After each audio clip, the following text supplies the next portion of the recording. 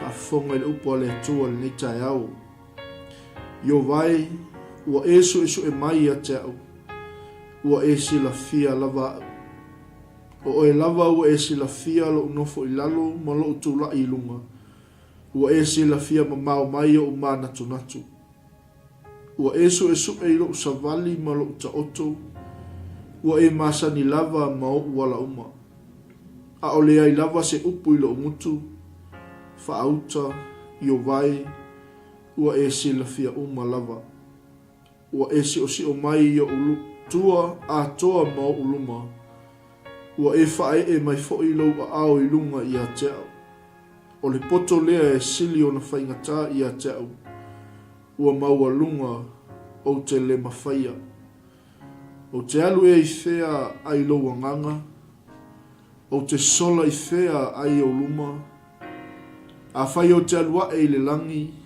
o iai lava oe, a whai o te whafola sa umoenga i se oli whaauta o iai lava oe. A whai e whaia mo au apa au o le 𝚘𝚑𝚘𝚑, ma o nofo i le tulu inga o le sami.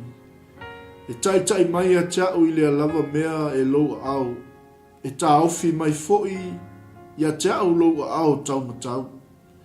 A whai o te whape atu, e ufitia lava au i le pou liuli, o na whai leo le pō ma malama e si o mia ia.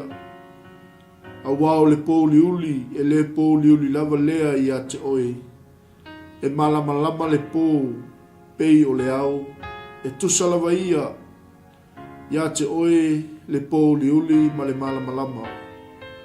A wasa ia te oe o manatu natu. Na e ufi ia te au i le manawa o lo tina. O te vivi atu ia te oe, a wana whai au e ala ai o na matautia ma ofo te le ai. O mea na e whaia, o mea ma mana ia. Wa o matua i loa e au nei mea, e le i lilo lo tino ia te oe. Ina ua whai au i le mea lilo, ina ua sauni au i mea loloto i le lalulangi. Na sila mai o fufonga i o tino uma, ina o afua, ua tusi a foi uma lava i lau tusi, o na aso foi na whai ai, a o le ai ni o tino. Lea tuwai, ua matua sili o manatu natu, o na o ngā i a te au. Ua sili lava o na tele o lo tātou whaitau a whai. A whai o te whaitau lia, ua sili ia o na tele i le one a wala tate iai pea ma.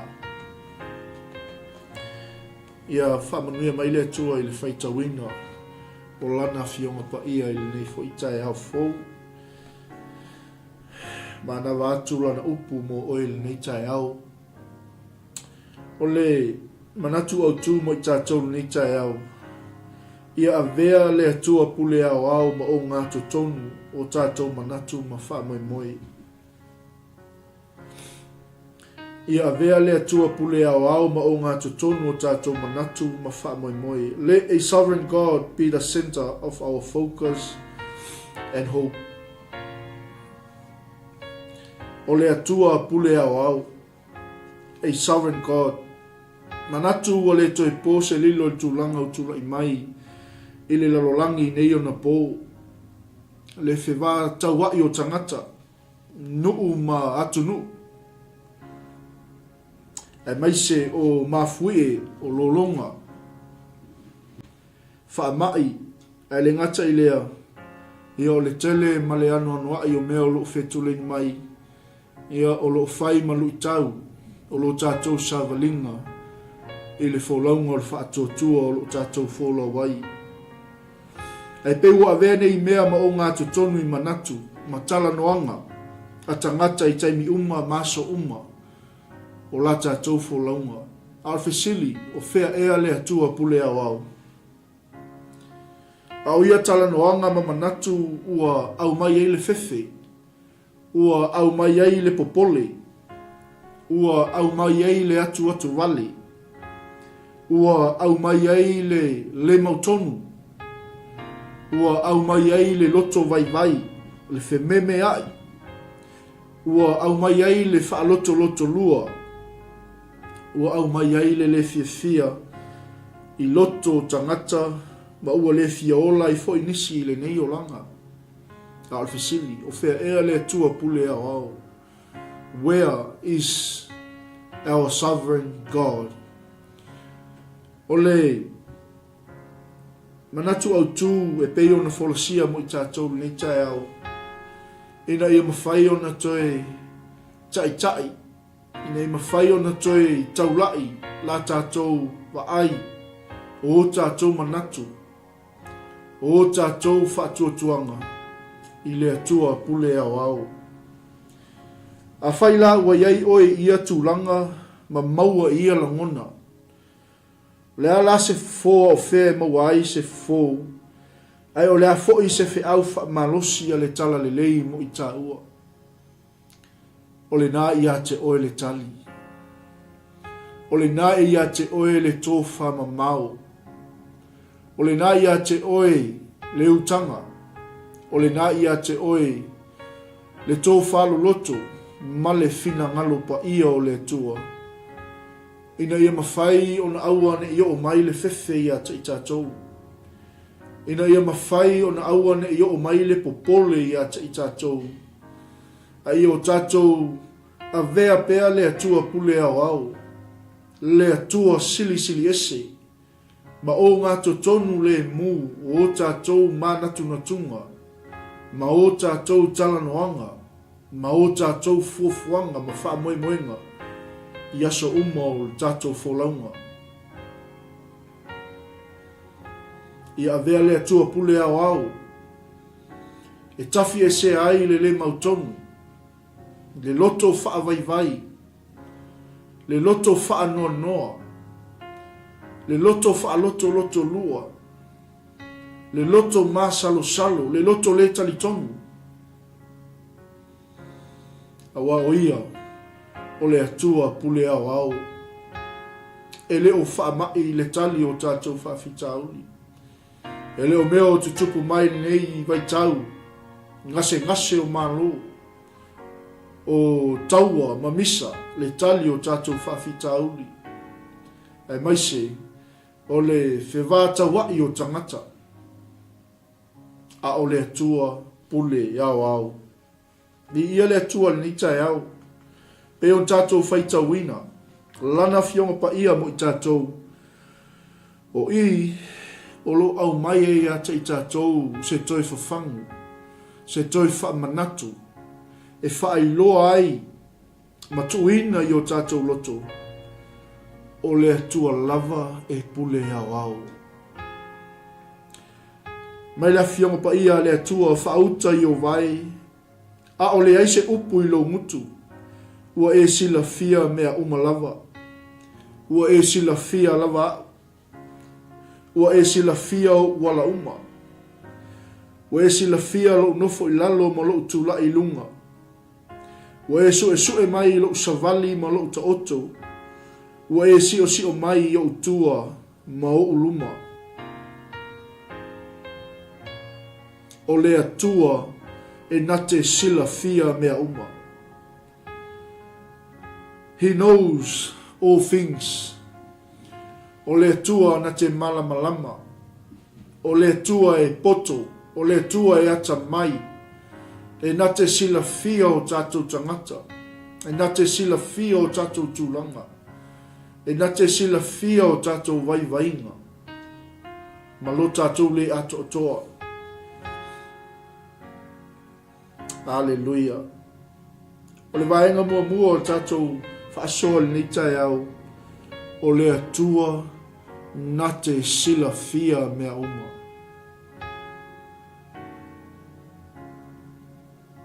Nei tai au tātou whaalongo le upu o le atua. A o lea I lava se upu I lo nguntu. Ua e sila fia mea uma lava. Awane I sau se upu whaavaivai o tātou nguntu. O a tofonga, o a puapua ngā e o mai. O mai le onge. E o mai le whaanoa noa I lo ainga. Ai aua, ne I sau se upu whaavaivai o tātou nguntu. Ai sea, leanga ua sila fia ia mea uma. A o le ai se upu I o tātou nguntu, ua ia sila fia mea uma lava. Ua ia sila fia oi, ua ia sila fia o tātou wala. Lo tātou nofo I lalo ma lo tātou tula I lunga. O la tātou savali, o la tātou ta oto. E nate si o mia I ata I tātou I o tātou tua a toa maluma. O le sili ese le nā o le tua. O le pule āoao le nā le tua. E o I manatu natunga. O loto, o manatu malangona, o so o se tangata soifua e sila fia I le tua. E mawhai ata I tātou o na iei le ola mata. Le ola whai tete. E sea, ina ia aua ne I taulai la tātou wa ai. I mea o lo o anga I mai. I mea o lo tutupu. I mea o lo whai ma o ngā tonu le mu I tala noanga. I manatu, ma wha moenga. O whai ngai malo. O atunu. O lava.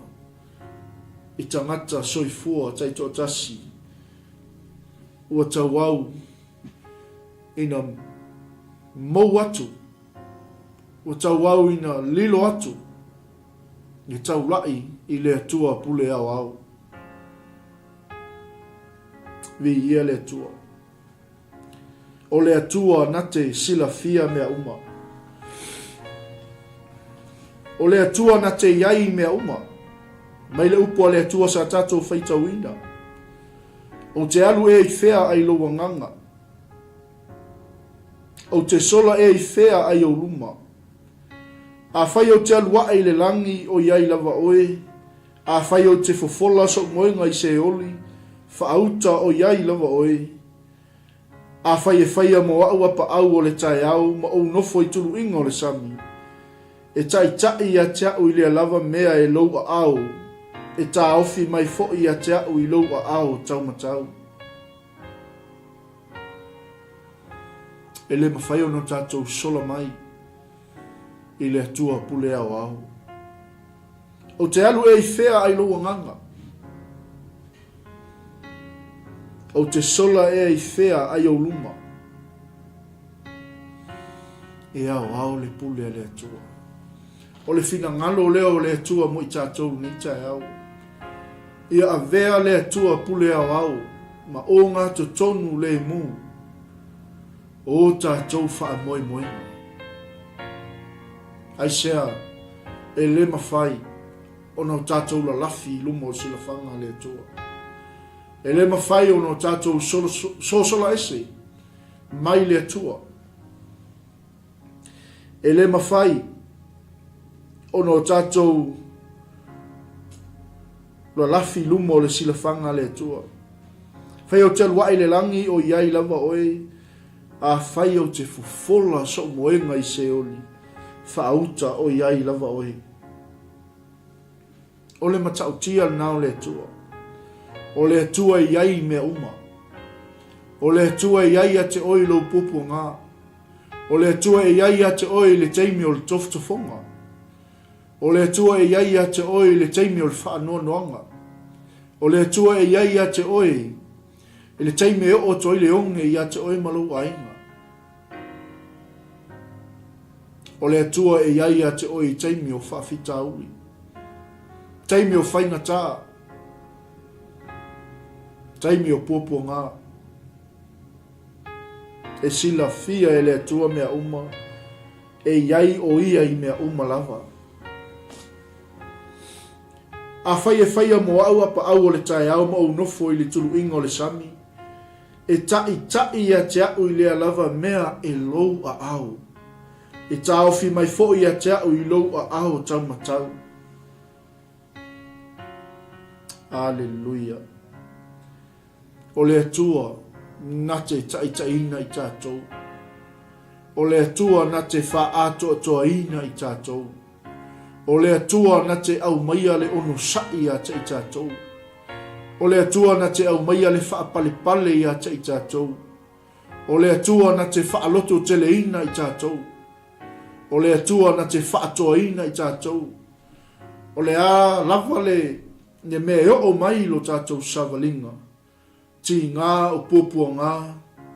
O whainga tā o la tātou wholaunga. O le atua e iai I mea umalava. O le atua o loi to tonu I a te oi. O le atua o loi to tonu I a te I tātou. E tā ofi mai fo I a te au. I lou a au taumatau. Aleluia. Bi ia le atua le nei tai au. Bi ia le atua I lana upu wha manatu mo I tātou. O te alu e I whea ai loa nganga. O te sola e I whea ai o luma. A whai o te alua ai le langi o iai lava oe. A whai o te fofola so moenga I se oli. Whaauta o iai lava oe. O le atua na te silafia mea uma. O le atua e iai mea uma. Le atua pule 𝚗𝚗𝚗𝚗𝚗. Le atua 𝚟𝚒𝚙𝚢𝚑𝚝. Le atua matautia. Le atua fofoa. Le atua na te suia mea. O le atua na te au maia le suinga I lo ainga. O le atua na te whaatupu mea fou. O le atua na te avatu I a te oe mea lilo lona malo. O le atua na te tofo ina I tātou. O le atua la vea. O le atua pule 𝚗𝚗𝚗𝚗. O le atua alofa. Jehova lo tātou atua. Ia avea le atua pule 𝚗𝚗𝚗𝚗. Ma o ngā totonu le mū o tātou wha moenga. Mua o le atua na te silafia mea uma. Lua o le atua e iai I mea uma lava. I ia le ali. O le atua tolu. O le atua na te mawhaia mea uma. Amen. Ta tono te alala mai nei tai au. Lo e whafonga mai nei tai au. O lo ia te oe se moli mau. O lo ia te oe se moli mau. Mea sa tutupu I lou savalinga. O mea sa tofo ina ai oe le atua. O mea sa o iai le loloto o lou o langa. A o le atua na ia whaia va venga mo I tātou. O le atua na te mawhaia mea uma. A wasa ia te oe o manatu natu. Na e ufi ia te au ai le manawa o lo tina. O te vivi atu ia te oe a wana whaia au e ala ai o na matautia ma ofo tele ai. O mea na e whaia o mea mamana ia. ua ou matua I loa e au nei mea. Whaupa sifuma tolu ma sifuma wha.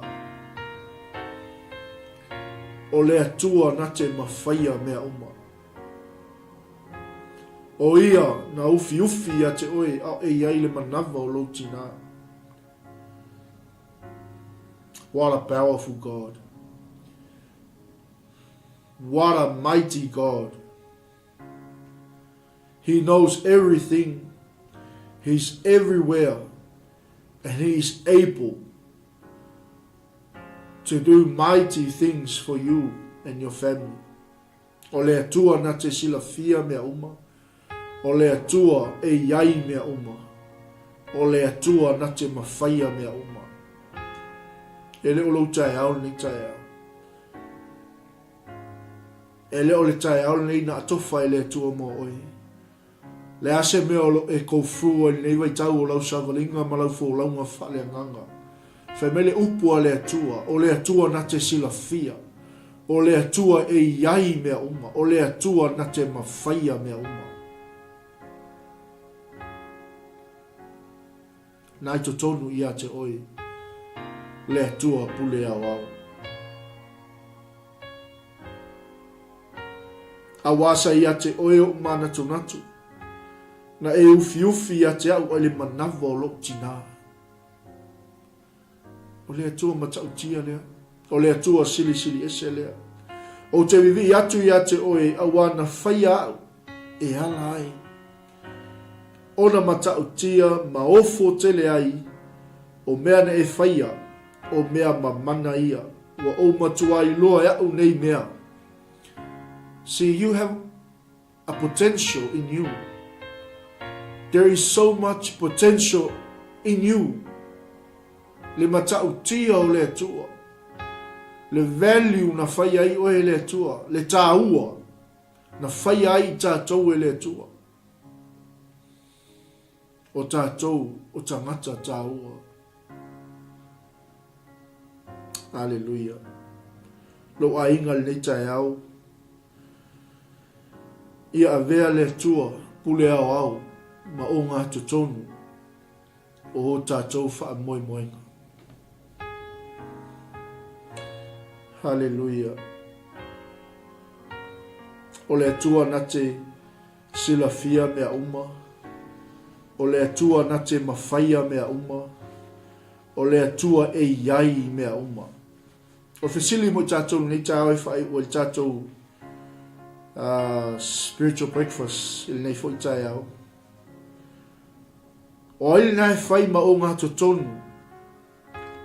O tātou taula inga mo tātou wha moe moenga. Ai te le ia ngai mai nei atunu. O whea lava se mea lo e mafuta mai ai o e mai moa mai ai. O mea uma lava ia na polo kalame le atua mo I tātou. E leo se poto se tangata. E leo se ata mai o se tangata. E leo ni mea o le nei o langa. A o le atua maana polo kalame. O le atua maana fuafuanga. Ai se au. Le anga o le atua na te silafia mea uma. O le atua e iai mea uma. O le atua na te mawhaia mea uma. Le ase onga onga. O se manu o lo e ui e nei taimi. Le ase matautia o se whaafita uli. O lo whaasawali ai o e le atua nei taimi. O le atua na te mawhaia mea uma.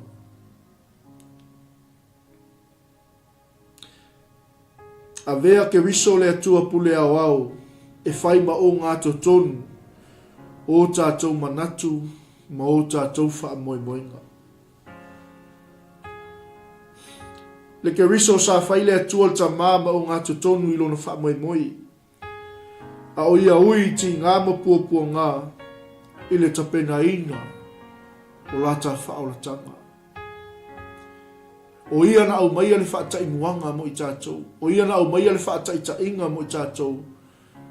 Sa iai I lona fina ngano, lona tamā. Sa whai mai a taula inga.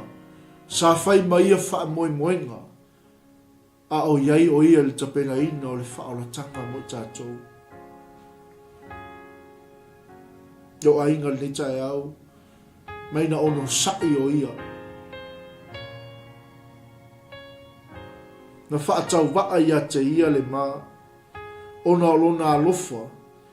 Ia ola i tātou o tangata anga sala.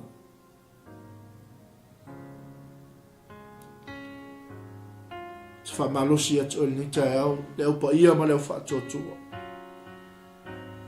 Ono sai. Ono sai whaafita uli o tātou savalinga. Ono sai whaafita uli o tātou wholaunga. Ono sai tofotofonga. Ono sai poponga. E ino sia i tātou e le lalolangi ona o Iesu Keriso. Fe mea na ono sai i le tinga o le sātauro. Na whaatau waa ia te ia le maa. Ona o la tātou whaaulatanga. Ona o lona alofa ia te i tātou le tangata angasala. Leo whaatuatua le ni tae au, tātou loto te tele. Ono sai ma wha malosi i whainga tae o mai. E sila fia i tātou e lo tātou atua, mo tātou mana onga, o mea uma tātou te mana na o ai. O ia e whaatasi a te i tātou i mea uma tātou te iei. O ia na te mawhaia mea uma. O ia na te whaatino ina. So se mana onga, so se mana. O ia o le tali o mea uma. Aua tātou te whaavaivai. Aua tātou te whaaloto lua i mea o mai. Ai tātou taulai le atua pule Aoao. Le fofo tātou whaafitau. Mai le ane suma le ono tolu suma tolu. O whai atu nei mei ate o tau.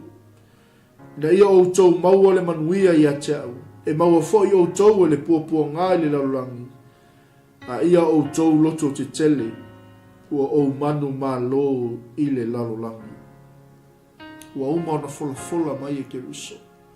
O le na saunia matapena ina le whaaulatanga mo oe. Mo i tātou uma. O le na ono sai le sātauro. Na whaatau waa ia te ia le mā. O ia lea na polo misi. O ia lea na fola mai ia te i tātou. E maua o tau e le pōpua ngā. Ai na te le tu la fo ina i tātou.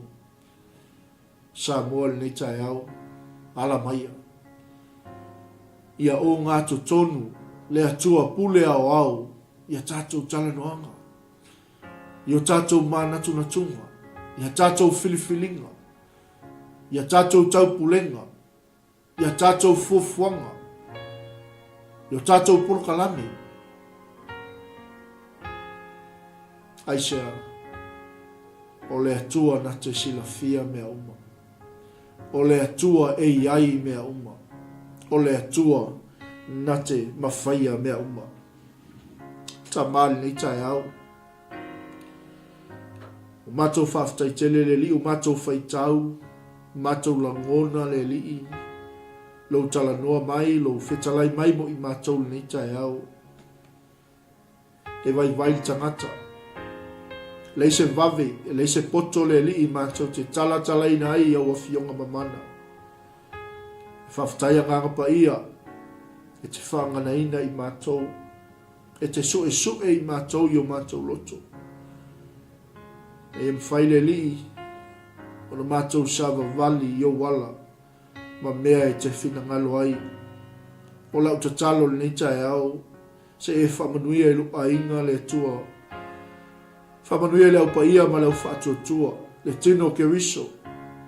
Ina e mwhaile li o na avea, le atua pule Aoao, ma o ngā totonu le mū, o la mātou tala inga, o la mātou taula inga, o la mātou wha moinga, ma mea uma mātou te whaia. Ta mā, anga le atu o ele atua le nei aso, ti o te mawhaiva, ma na wātu au wha manuianga le li. O ai o wha afunga mai nei tae au, mana o bia lau wha malo longa le li, lo suafa Yesu. Awina atu lau whaamalolonga ia te ila tau. O yo sa ili se tali o se whaafitauli ta mā whaafeiloai. Le ta mā, le tina, le ainga, le nu, le atu nu. A o latou sa ili ta mā i se tali. O yo whaafonga malinita e au le li o i se loto whaanonoa. Whaasau loto ina le li e le mana o lau fio. O yo whaafonga malinita e au lo iai le popole ma le atu vali o le whaaloto loto lua. O le loto vai le popole ta mā. Pe o le mātou whaalongo i lo whetalai mai mo i mātou nita e au. O oi te sila fia mea uma. O oi o lo e to tonu ia te i mātou e te iai mea uma. O oi te mawhaia mea uma wa oi o le atua. Pule Aoao. Whamangalo i mātou ta mā i o mātou sem whale tonu. Ono Yesu ke wiso wala toile mātou talu. Amen.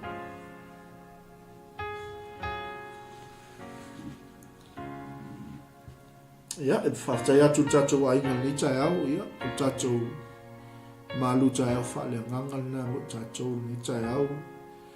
Tapsa ina i fo tatou fo longo leva yaso, ia manu ia tele fo fuanga ma por kalami. Ia o lo whenga ia i fo il neva yaso, ia maise le yaso, manuia, ngā luenga o lo whenga iai, maise fo i o whanau, tono o whale aunga.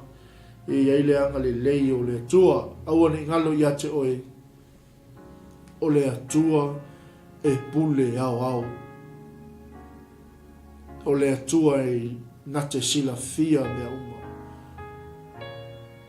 The God, He knows everything. The God is everywhere.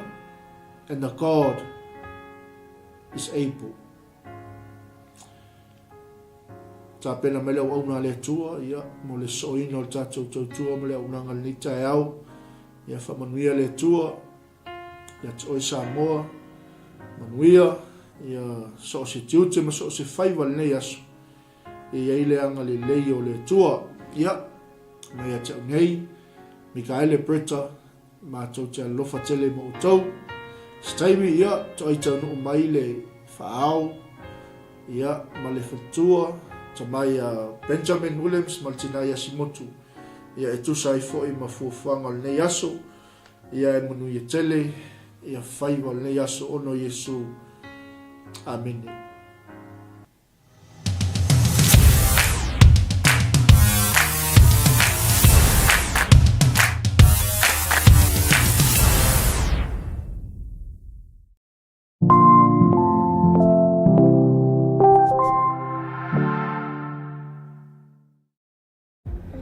To all our friends in New Zealand, Australia and the islands, I have good news for you. 𝚑𝚏𝚗 Tours is open in your region, headed by Timo Williams. The whole idea is to bring Christian groups from your region, churches, leaders, worship leaders to come here to the land of the Bible, to be encouraged, to walk where things really happen, to taste and to touch the miracle that God has done with the people of Israel. I want to encourage you to be in touch with 𝚑𝚏𝚗 Tours so they can organize your next tour to the land of the Bible. And I hope, like we say in Hebrew, בשנה הבאה בירושלים. See you next year in Jerusalem. Thank you, Timo, for all your hard work. To you guys, let us come up to the house of the Lord in Jerusalem. Shalom to the beautiful people of Samoa. My name is David 𝚘𝚘𝚙𝚢𝚘, and I'm a tour guide here in Israel. I'm in the valley of Jezreel right now on Mount Carmel. And it's been a pleasure working several times already with Brother Timo. And I look forward to work again with him and the beautiful groups that he brings. Really nice people that are a blessing to us, to this country. And I have a wonderful time going through the country and sharing and learning about all the different important things that happened over here, and being part of the amazing groups that he organizes. So I just want to bless Timo and send him my regards, and to tell everybody that is considering coming to the Holy Land to tell you that 𝚘𝚘𝚘 is really the best option. All the best. I have taken 2 tours of Israel with Pastor 𝚘𝚘𝚘 in 2013 and in 2016. What I like about the tours with Pastor 𝚘𝚘𝚘, the tours of Israel, is his intimate knowledge of the land of Israel, his passion for the people, and his passion for the land. He's a great Bible teacher, and he was able to explain clearly the events of the Bible that occurred at the various locations we visited. One of my favorite memorable experience of Israel was in Jerusalem, walking up the hill Via Dolorosa Street and imagining Jesus carrying the cross up the hill to be crucified. We were so emotional that day. It's beautiful. It was beautiful to experience Jerusalem that way. I highly recommend the tours of Israel with Pastor 𝚘𝚘𝚘, and I look forward to joining one of his tours in the near future.